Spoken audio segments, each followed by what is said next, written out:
Welcome everyone to session 2 of Mishnah in-depth Keilim with Rabbi David Silber.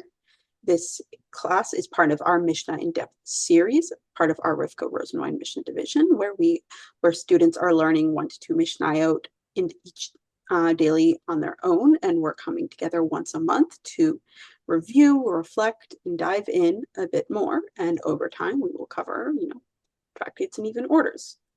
Today, we are learning with Rabbi David Silber, who is the founder of Drisha, and we're very pleased to have him.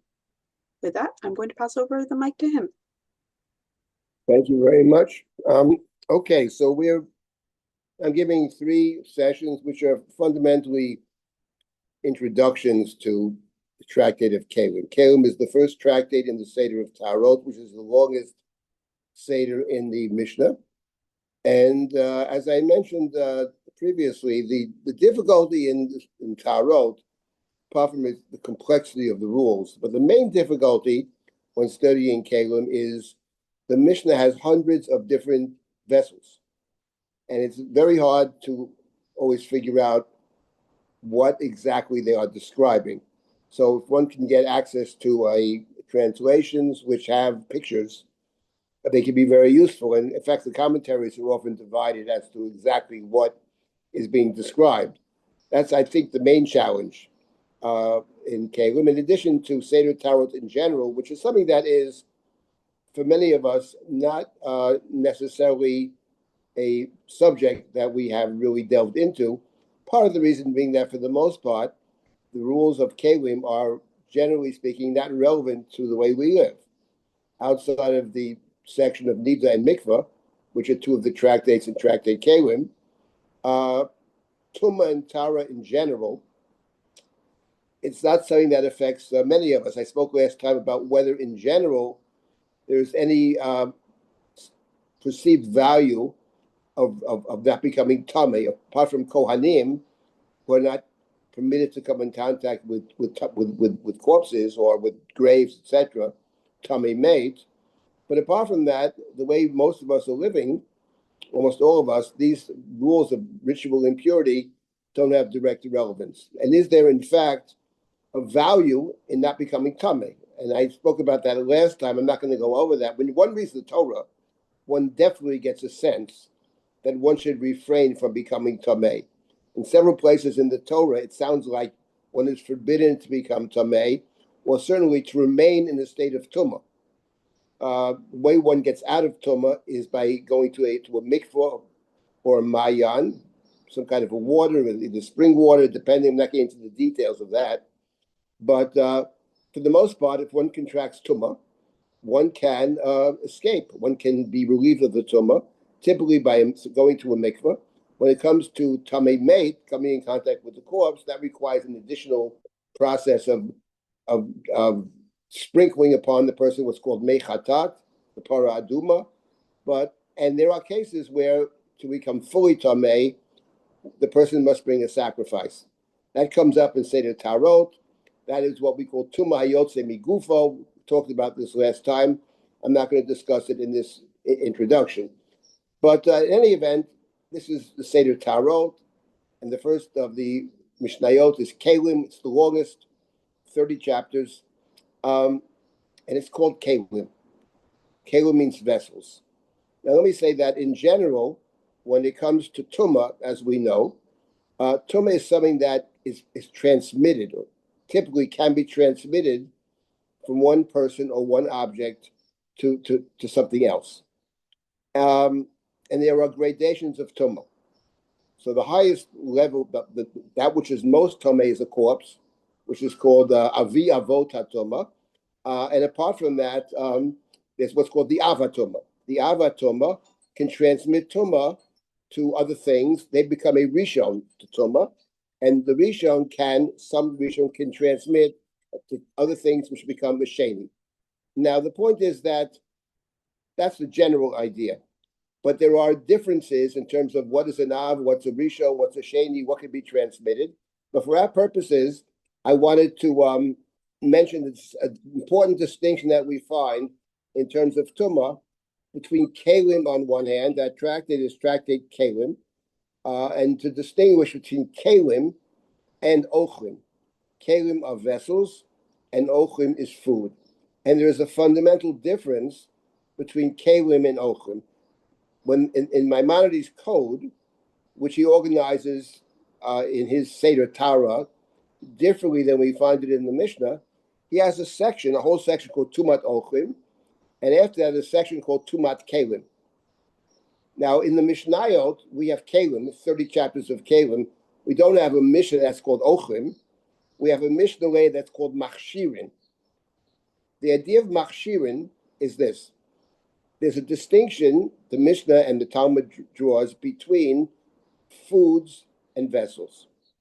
For food to become tameh, the food becomes tameh only if it came in contact with a liquid, and furthermore, only 7 liquids, what's called a machshirin, and they the contact has to be made with the food when it's food, and that the person whose food it is desires that the food become wet.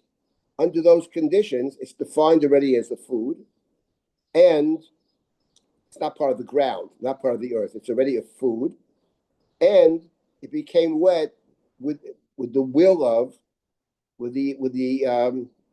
agreement, positive agreement, that the owner wants it to become wet. Once it becomes wet, even if it's dry afterwards, it can contract tumah. What is the idea of machshirin? We're not talking about foods here. We're talking about kelim, but it's irrelevant to Masechet Keilim. What is a kli? A kli is something which a human being uses, and the point is something that's not part of the human need. For example, something that's part of the natural order, the earth, a living animal. They cannot contract tumah. Tumah has to do with human use. So the idea of a kli, the idea of kelim, is something that exists for the purpose of the human. And in that sense, it's similar to the food. The idea of machshirin is that the food which is has not come in contact with the liquid is considered not part of the human realm yet. Perhaps because we typically clean our food before we eat it. Whatever it is, it's coming to the human realm. That which is not in the human realm cannot contract tumah. A living object doesn't contract tumah, except for the human being, of course. But outside of the human being, so Keilim is similar. And the question in studying the 30 chapters of Keilim, one of the interesting questions is the definition of a kli when it comes to ritual impurity, when it comes to tumah v'tara. And here I want to make one important point about Keilim, and that is the subject of these 30 chapters is ritual impurity. What kinds of vessels can contract ritual impurity? That is the subject but the idea of how do we define something as a kli is not only relevant to tumah and tara, to ritual impurity, because the definition of a kli comes up in many areas of halacha, which may or may not be similar to or relevant to the definition of a kli when it comes to ritual impurity. When one is studying the chapters, the 30 prakim of Masechet Keilim, one of the core issues is this, exactly, when is something defined as a kli? What makes something a kli? And furthermore, a second interesting subject of the tractate is, when does something cease to become a kli? For example, it breaks. It breaks. Is it a kli? Does it depend on the broken pieces? Do they have still a function? These are some of the issues that come up later in the mishnayot in Tractate Keilim. So today I just wanted to very briefly just discuss this whole idea of being a kli and where else it comes up. So of course it comes up in terms of ritual impurity, and when one is studying Tractate Keilim, one of the questions we ask ourselves, of course, is there something unique to the definition of a kli that is irrelevant to rules of ritual impurity that may not be relevant to other areas of halacha, in which being a kli is a very important factor.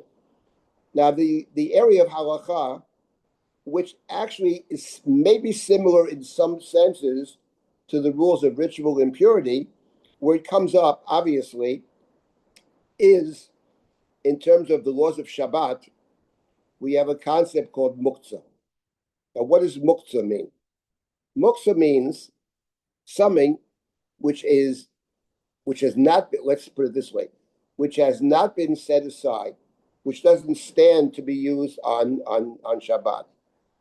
Now, the question is, what things are muktzah? One might say that everything in a sense should be muktzah, except if one has prepared it for the Shabbat. That's one way to look at it. Now, when I say prepared it for the Shabbat, it doesn't necessarily mean you have to stand and say, before Shabbat, I prepared these things for Shabbat. They may be prepared for Shabbat in and of themselves, because they stand to be used on Shabbat. Now, when it comes to Shabbat, there are two things that are not muktzah. Maybe a third, but I'll stick to two. One is Keilim, and one is ochlim, vessels and food. Vessels and food remind us, of course, of Tumah and Tara. We have Tumah Keilim, we have Tumah ochlim. Now, on Shabbat, what is muktzah? Muktzah is something that's not a kli and is not a food. Whether that has to be somehow set aside, or whether everything by definition is already prepared for Shabbat, is already a debate within the Talmud. Talmud has a debate between two Tanaim, Rabbi Yehuda and Rabbi Shimon. They say yesh muktzah, ein muktzah. By that they mean everybody agrees muktzah exists, but are things automatically prepared? For example, one has a house, one has a refrigerator, and now let's say you have a house where there's a basement downstairs or something, and there's another fridge down there and store things. And in the middle of the meal, you realize you're missing something. Can you go down to the freezer, for example, something that was being stored, and can you take the food from that freezer because of that refrigerator? But you never expected to use it. You have a fridge upstairs, but you didn't realize you ran out. So that seems to be a debate between Rabbi Yehuda and Rabbi Shimon. We follow the view that you can take the food because it sort of automatically prepares itself, but you need preparation. So that's the idea of muktzah. What is a vessel? A vessel is something that a human being uses. And that's the definition on Shabbos of something which is not muktzah. Now, when it comes to Shabbat, for example, what's interesting is we have two different categories on Shabbat. We have what's called muktzah.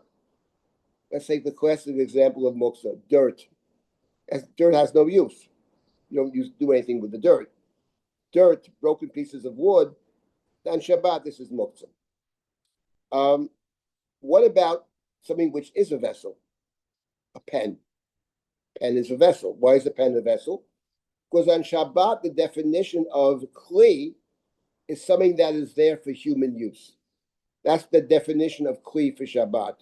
A pen is there for human use. The only thing is, on Shabbat, since there's a prohibition to write on Shabbat, this is a vessel. It is certainly a vessel, but it's a vessel whose function is prohibited on the Shabbat. In the Talmud, that's called the kli shem lachto le'isur. A vessel, it's a vessel, but it's used for something which is forbidden. Is that the same as muktzah? So the Talmud distinguishes those two. The Talmud says that when it comes to muktzah, the main prohibition of muktzah is not to move it. The moving of the object is forbidden. That's the main prohibition of muktzah. There are other elements as well. That's not our topic. A muktzah cannot be moved. But a kli shem lachto le'isur, something which is a vessel, just as being used for something which is forbidden, you may not move it for no purpose, but if you need the place that it's in, or you're moving it, let's say it's in a place where it's going to be destroyed, then you are permitted to move it. So l'tzorach gufo, l'tzorach makomo. So the halacha of Shabbat is very interesting. If something's not a kli at all, it's not a vessel, then you can't move it at all.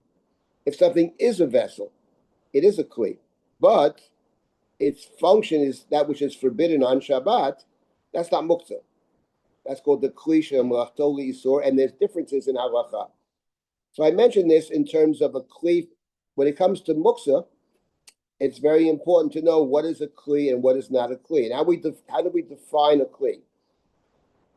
But the definition of a kli for Shabbat is not necessarily the same as for ritual impurity, though there may be certain areas which are actually related to each other. I'll mention one in a moment, but when it comes to Keilim, there's a very important distinction between the definition of a kli for ritual impurity and the definition of a kli for other areas, including muktzah. And that is that for all the other areas of halacha, we don't care what the vessel is actually made out of. It doesn't matter if your pen is made out of metal, aluminum, steel, wood. It would make absolutely no difference. If it has a use for the human being, it's a kli. When it comes to Tractate Keilim of ritual impurity, there we have distinctions. And there are two important points, rules, relevant to ritual impurity that are not relevant to, say, muktzah. Not at all. The first is that when it comes to ritual impurity in Tractate Keilim, based on the verses in the Torah, only certain materials can contract tumah.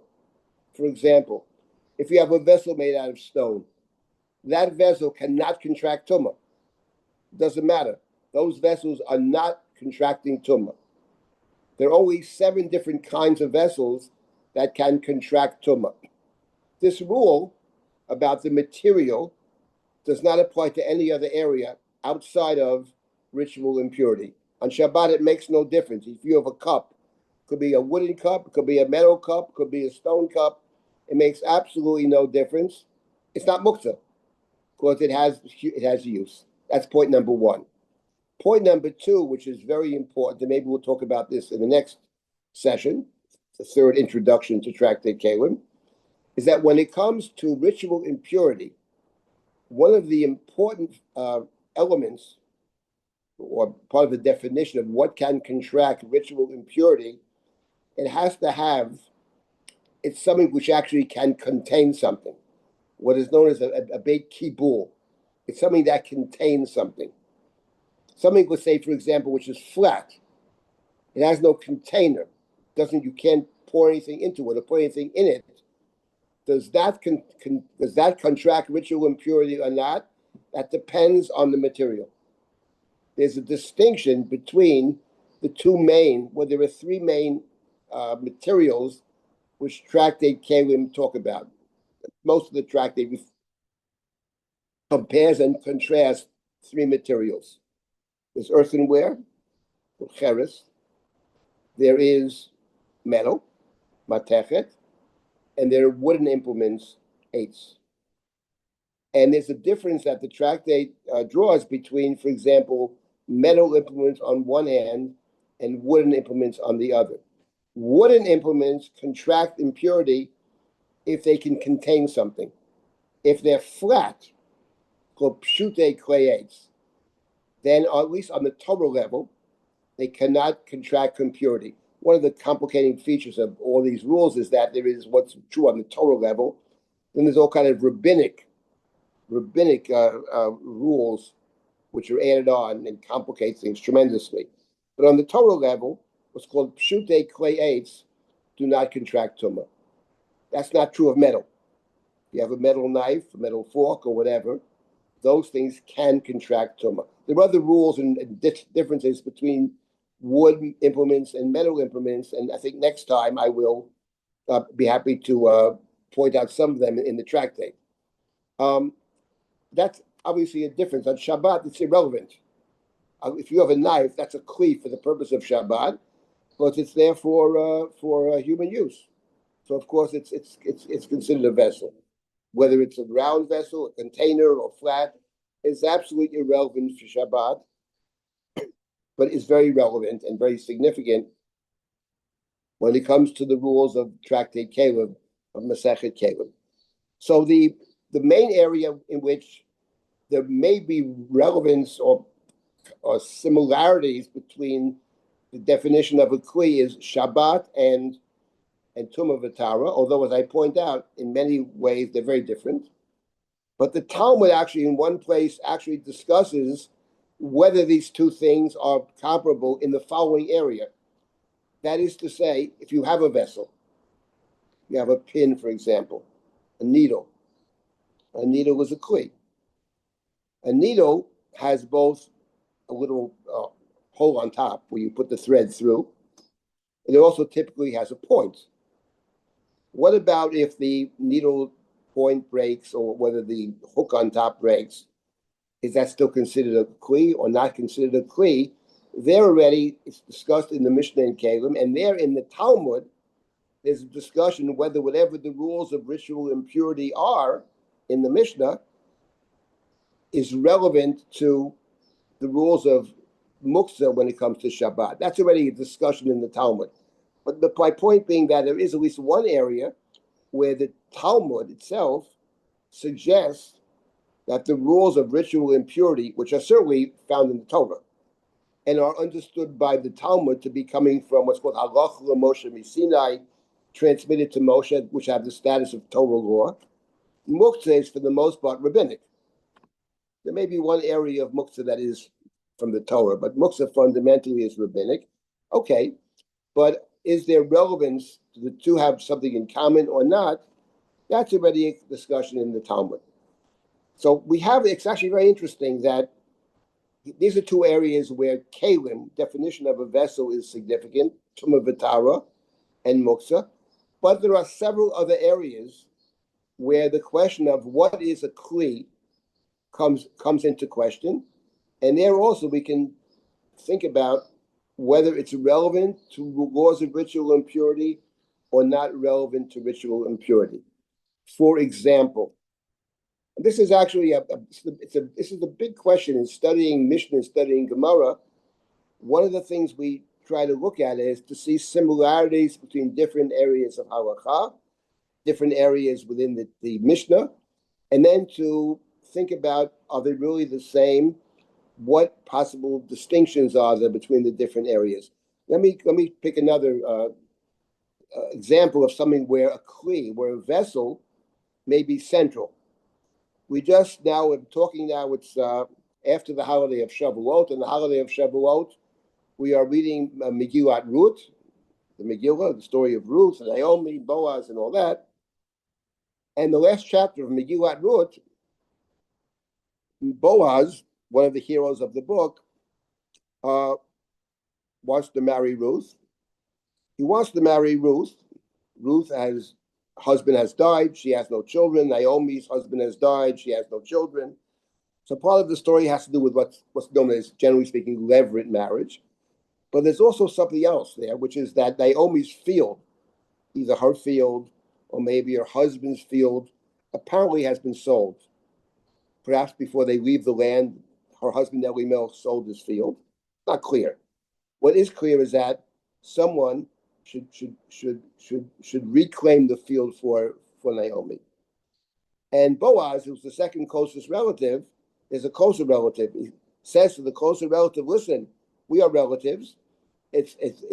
We are obligated to buy back the field for Naomi." So first, this other fellow, who's the closer relative, agrees to do it. And then he says, "Listen, I can't do it."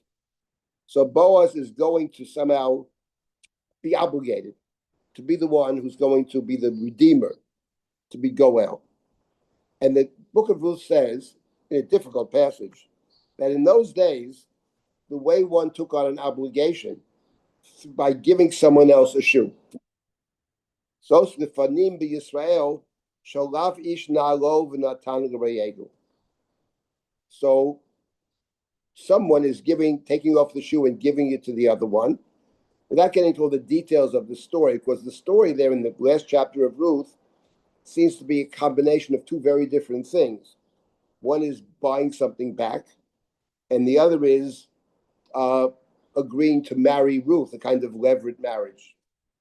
But in the Talmud says that story of Boaz and the other person of giving your shoe to the other one. And in giving the shoe to the other one, you are creating an obligation. Or by giving the shoe to the other one, you acquire something. That in the Gemara is known as kinyan chalipin. Kinyan chalipin, one might call the universal kinyan.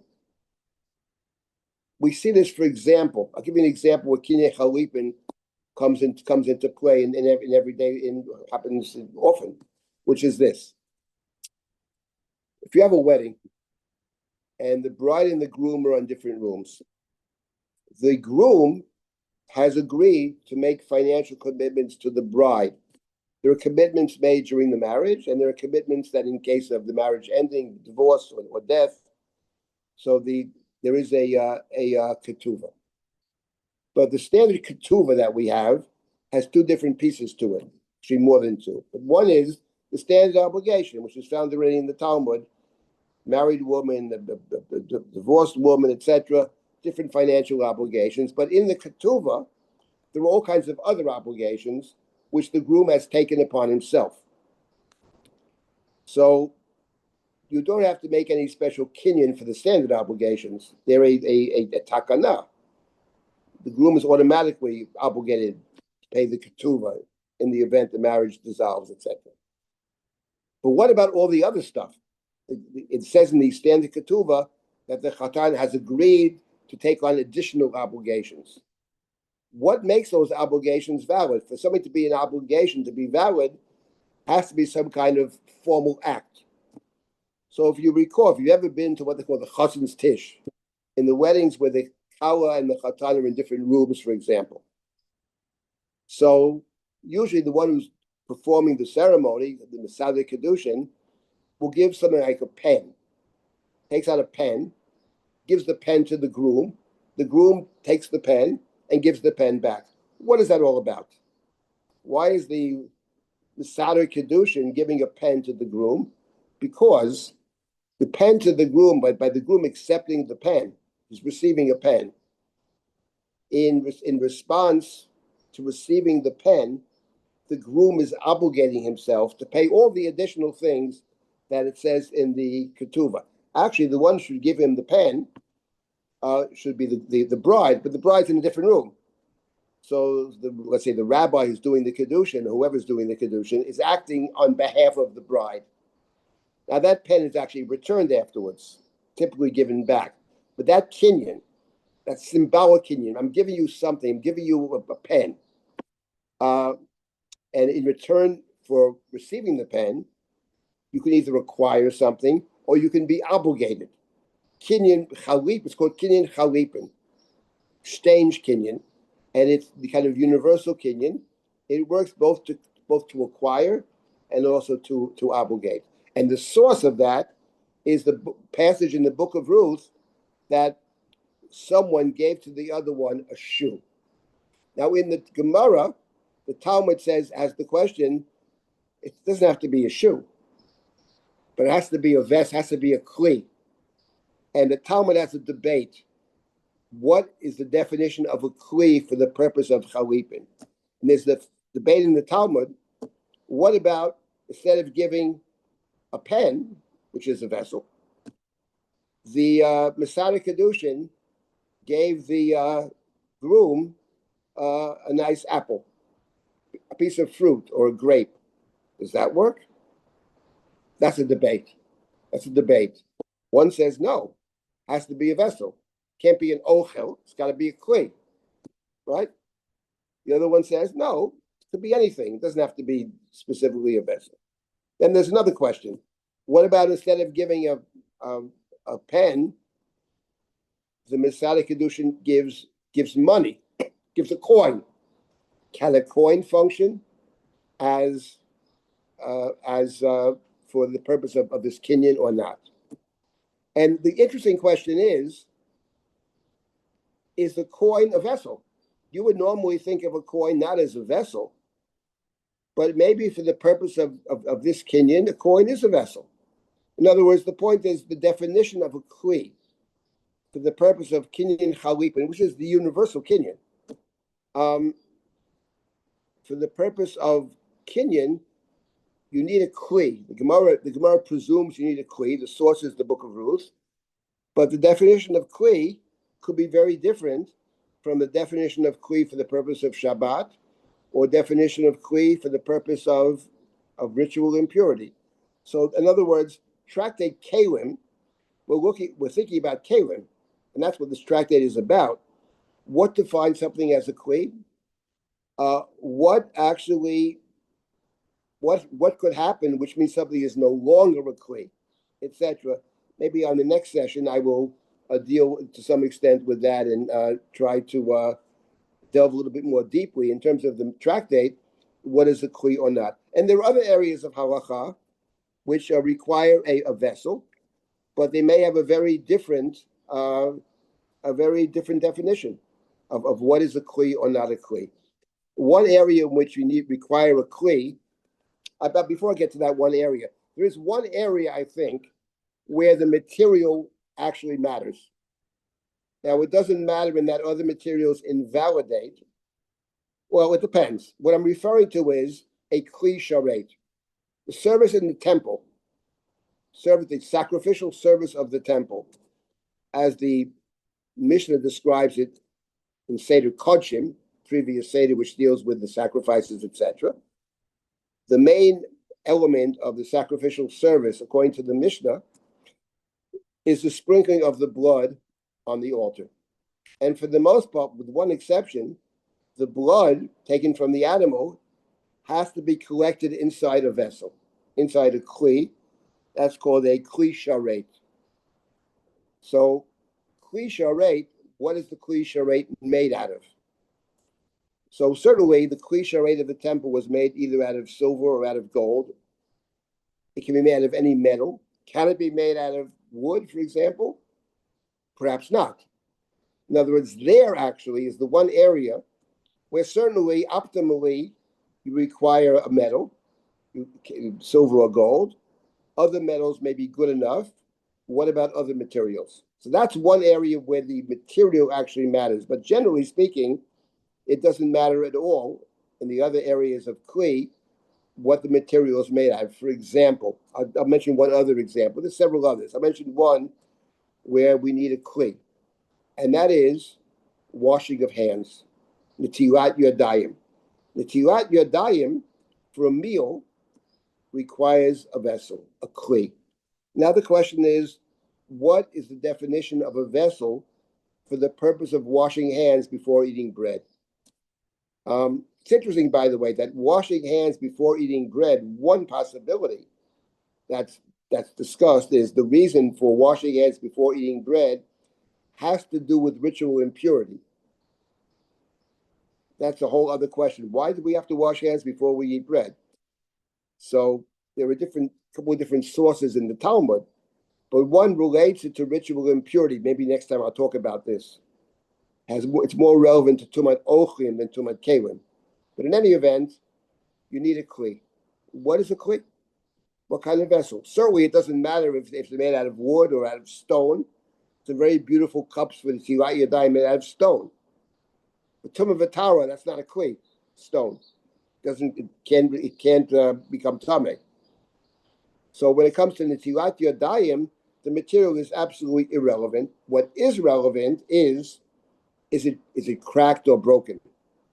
And that is relevant also to Tractate Keilim, to our tractate. Maybe we'll discuss this a little bit next time. Under what circumstances do we consider it no longer a kli?